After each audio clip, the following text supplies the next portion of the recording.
We just got back from our Simpson Desert trip across the Madigan Line. I'm going to be putting together some videos, starting with this one, talking about our preparation, our experience out there, and some advice if you're thinking about hitting the Simpson Desert. Paisley, look at that! So good. Woohoo! You can look. Whee! I'm not looking. Wah! I'm actually not. The Mungahthiri Simpson Desert is Australia's fourth largest desert and the longest parallel sand dune system in the world. What I mean by that is the dunes run north-south direction, parallel to each other, and when people talk about a desert crossing, they talk about crossing the desert either east to west or west to east.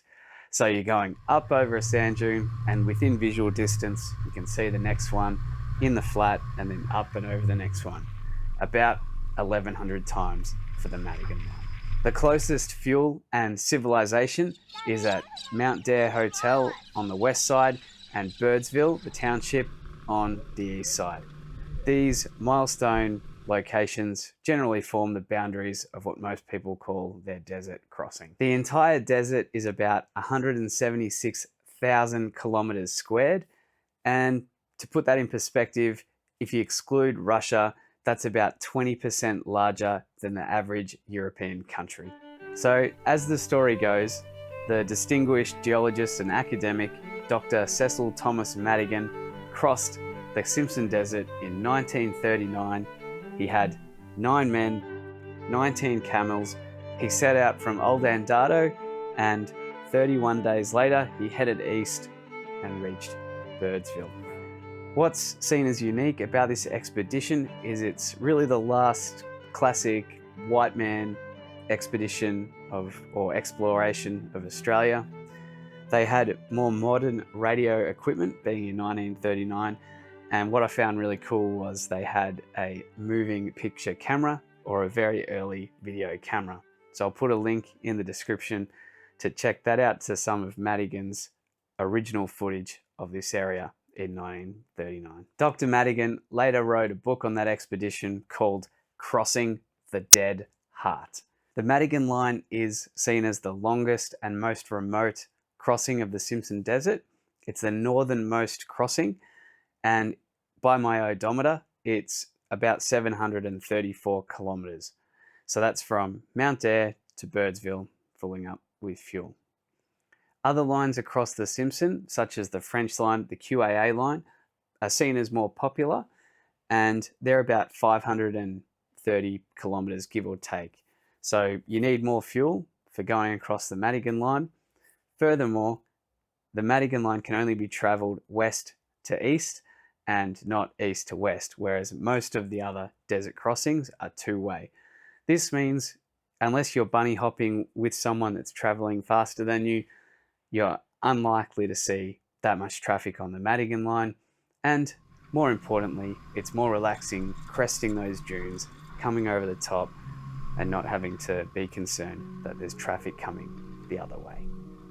Madigan's original campsites are marked with a star picket and a plaque, so you can romanticize about what it would have been like for Madigan as he crossed and found those various locations. In particular, when you get to some of the more spread out sites around the clay pans and under the gidgee trees, you think you can really imagine what it would have been like in 1939 and being thirsty, hungry, and your camels thirsty and hungry, getting into those places. It would have been like an oasis in the desert. Well, maybe not an oasis, but certainly sustaining the trip forward. So it's an exciting historical trip to do and lots of fun.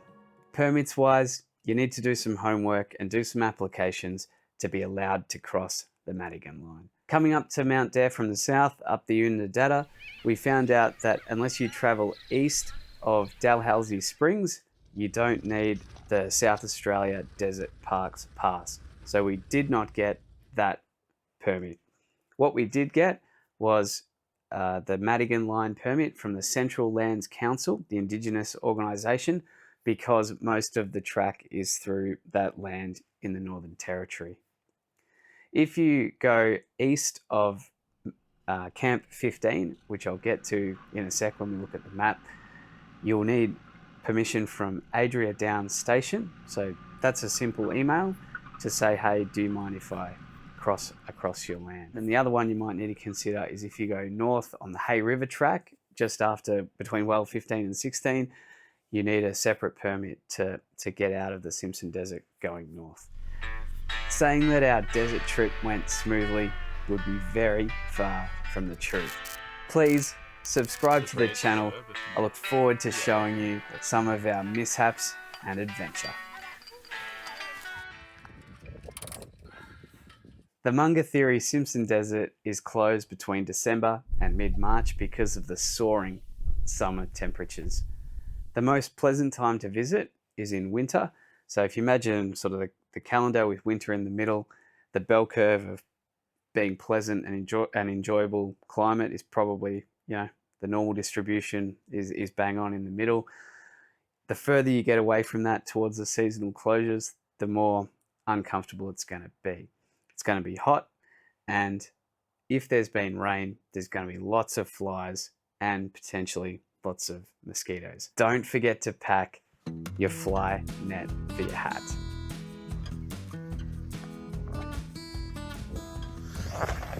Speaking of moisture and rain, this trip nearly didn't happen because in the weeks and the days leading up to leaving, we weren't sure whether the roads were open leading into Birdsville and Mount Dare, or the crossing was fully open itself.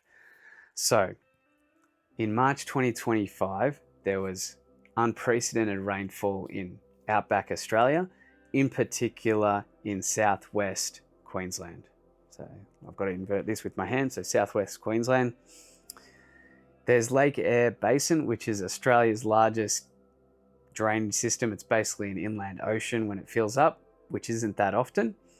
And it sits pretty much below the Simpson Desert to the west. So it's sort of here, and then you've got the Simpson Desert here, and then there was a heap of rain all around this area, and it's all slowly getting into Lake Eyre. You've got the Diamantina River system sort of pretty much coming through Birdsville. You've got the Georgina Lake Eyre system coming through Baduri, and then you've got the Thompson Barcoo Cooper, which becomes Cooper Creek, coming through Inaminka. And they're all traveling southwest, and they're going to end up around Lake Eyre. So all this floodwater is traveling through what they call channel country and moving across inland Australia like basically an ocean of water. What comes from this is once every decade or several decades or 100-year replenishment of the natural environment. So you get undergrowth, you get new plants, you get new flora, and then you get an abundance of wildlife, especially birds, as it's just a great sustainable place to live. And what an amazing time to see the desert like this. So I was expecting spinifex dotting the landscape and mostly red dirt. It was not like that at all. When you looked across at the dunes either side, there was so much vegetation that most of the time you couldn't even see the red sand underneath. Maps wise, I've got a Victoria HEMA map, paper map, and a South Australia paper map. I threw those in and didn't really need them this trip. I got this one when I did the border track. The maps I did use were, I've got this handy road and four-wheel drive atlas from HEMA. It's pretty hefty. Sometimes you feel like you need a magnifying glass to properly read it, but it's got really good maps of the overall arterial roads within Australia. So when Birdsville track was still closed and I was working out how to get home, this was super handy. So yeah, I like the form factor of this one, and if I do remote trips, I generally take it. In the desert though, I've got this one, HEMA's Great Desert Tracks Simpson Desert Edition. So this has got a giant blown up map. Where are we? I'll show you this. So you got Mount Dare here. You go up to the north to Old Andado, across the Madigan Line, and then back down into Birdsville. So, you know, this is a well set out map, purpose made for the Simpson Desert, and that worked really well. It's not like the high country where you've got sprawling tracks going every which way, the topography constantly changing, the elevation being crazy. You know, it's fairly basic country, right? So there's probably 10 or 20 tracks around the Simpson Desert area that if you wanted to kind of get your head around, paper map, perfectly adequate. In our convoy, we had 5 vehicles.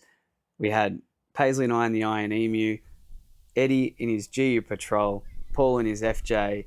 We had Matt and Leah and their girls towing a small trailer with their GU, and Dean and Katie, Matt's brother Dean, wife Katie, and their son, and they were also towing a small trailer. Originally, we thought we were going to be towing a trailer as well, and Talissa and Heath, my son, we'd all be coming along. The money that we kind of had aside for sorting out a trailer for this trip had to be diverted to fix the Iron Emu's head cylinder earlier this year. So there was that happening. It really wasn't that feasible for us at the moment, as well as Heath being quite an active and fun 3-year-old. We thought it wouldn't be much fun for him and it wouldn't be much fun for us. So my wife and I decided to divide and conquer on this one and allow Paisley and I to have the experience together, meaning we didn't have to tow a trailer. On your marks. Get set. Go.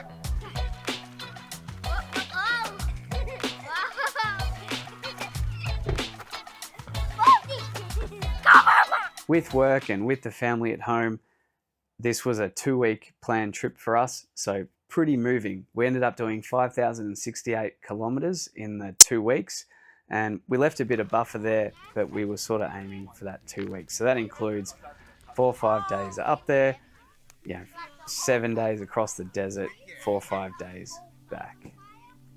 What is so good about desert travel? I've been to Central Australia on a few occasions, but mostly around the west side of Alice Springs, not around the Simpson Desert. So what I remember is that red sand and red dirt is therapeutic.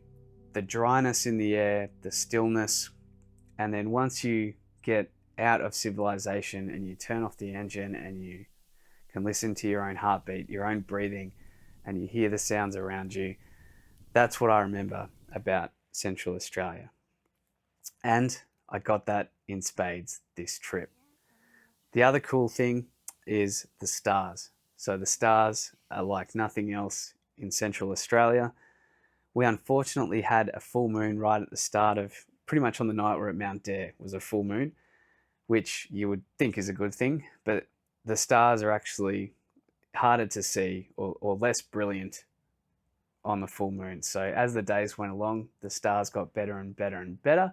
But if you're there when there's no moon at all, that's when it's truly spectacular. As for the driving itself, a lot of the time you were driving more of the same over and over. So between Madigan Camp 5 and Madigan Camp 15, there's these bigger dunes, but it's all fairly similar country.